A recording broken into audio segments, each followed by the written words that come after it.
Добрый день, с вами снова Рофл, и пришло время подвести итоги по новой системе прокачки после версии 2.0 и ответить на самые важные и спорные вопросы по шмоту. Что сейчас качать, как выбрать шмот, хуже ли фиол, чем синька, или синька это мусор и так далее. Это видео будет полезно не только новичкам, но и выкачанным персам, которые захотят сделать себе второй сет. Итак, начнем. Выбирая шмот, правильно смотреть на параметры вот в такой последовательности.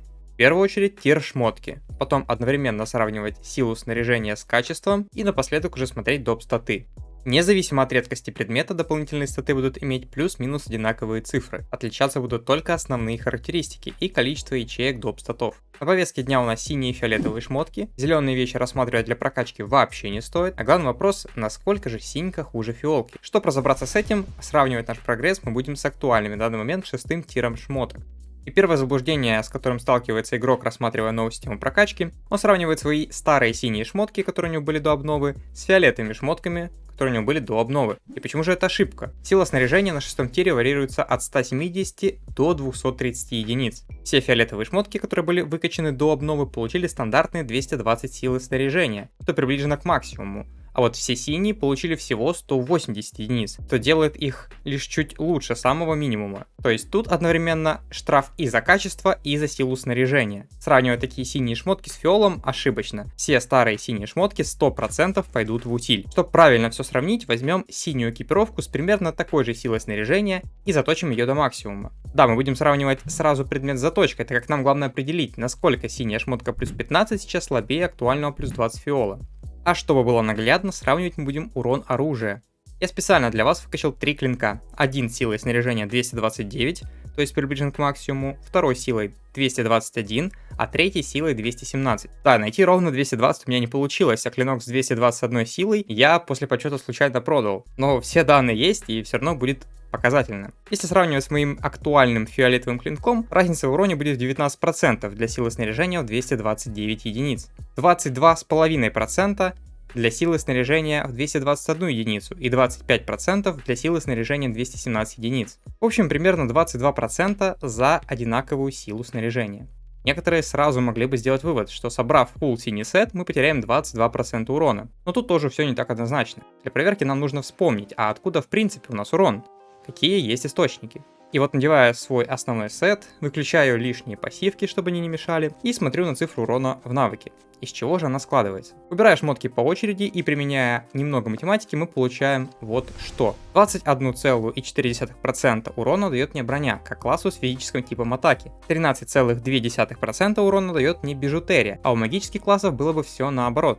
Получается, что суммарно броня с бижой дает мне 34,6% урона. 37,1% урона дает мне оружие. Но таланты и базовые характеристики за уровень дают мне 28,3% урона. Получается, собирая сет, мы влияем на все, кроме талантов, то есть только на 71,7% урона. А значит и 22% надо отнимать от этого показателя. Получается, фактическая потеря составит 15,77%. При этом помним, да, что значение дополнительных характеристик, что на фиолетовом, что на синем качестве, примерно одинаковое. Их мы не теряем. Получается, что хорошие синие шмотки с силой снаряжения 220 и выше уступают в уроне лишь на 15-16%. Ну и самих слотов на дополнительные характеристики у них меньше. Зато синие шмотки легче достать, гораздо легче заточить и гораздо легче найти нужные, если не сказать идеальные доп статы, которые численно никак не портятся.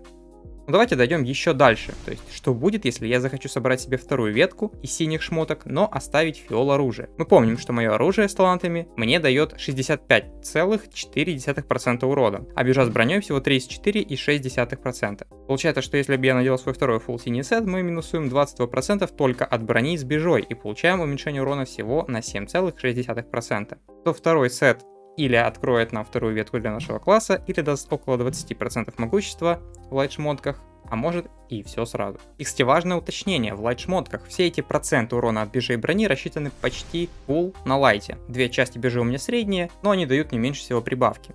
Для средней брони доля урона, а значит и доля потери, будет еще ниже. Да, кроме урона вы потеряете в броне примерно столько же. Но если мы рассматриваем ДД-классы, броня там не так уж и важна. При теоретическом и немного грубом подсчете, соотношение статов для разных типов экипировки я выявил так. Еще одним важным фактором будет ваш тип урона. Все эти расчеты проведены на нанесение урона тенью, то есть моментальный урон. Если ваш основной тип урона дот-эффекты, то в вашем случае вам нужно больше ориентироваться на броню, если вы наносите урон кровотечением или отравлением, или на бежу, если вы наносите урон обморожением или горением. Да, если представить, что на всем фиоле были бы идеальные статы, возможно, вы бы потеряли намного больше урона, поэтому и есть смысл искать фиолки все равно. Но посмотрите правде и цифрам в глаза. Разница в уроне при фулл раскачке там не будет невероятной. 15%, если у вас есть хороший сет. И да, пускай там будет 20%, даже если учесть какие-то доп характеристики. Но это за свою цену довольно лояльно. Точить синьку легко. Искать доп статы на ней не по гроб будете.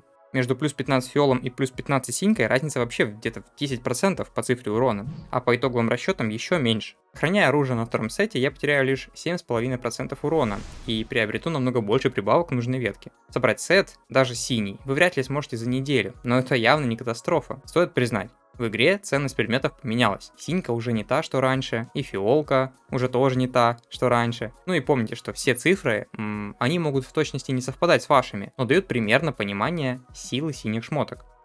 Давайте подытожим чуть по-простому, потому что по-любому меня спросят: Рофл, так что же мне в итоге конкретно делать, чтобы у меня был хороший сет? Вот возвращаемся к нашей схеме. Для начала вспомним, на ком мы играем и как наносим урон. Когда вам выпадает шмотка, вы смотрите, самый ли это доступный для вас тир. Если нет, отправляем в мусорку. Если да, смотрим дальше на силу снаряжения. Причем смотрим на реальную силу снаряжения шмотки, а для того, чтобы ее посчитать, нужно вычесть цифру в скобочках в описании, то есть прибавку с талантов.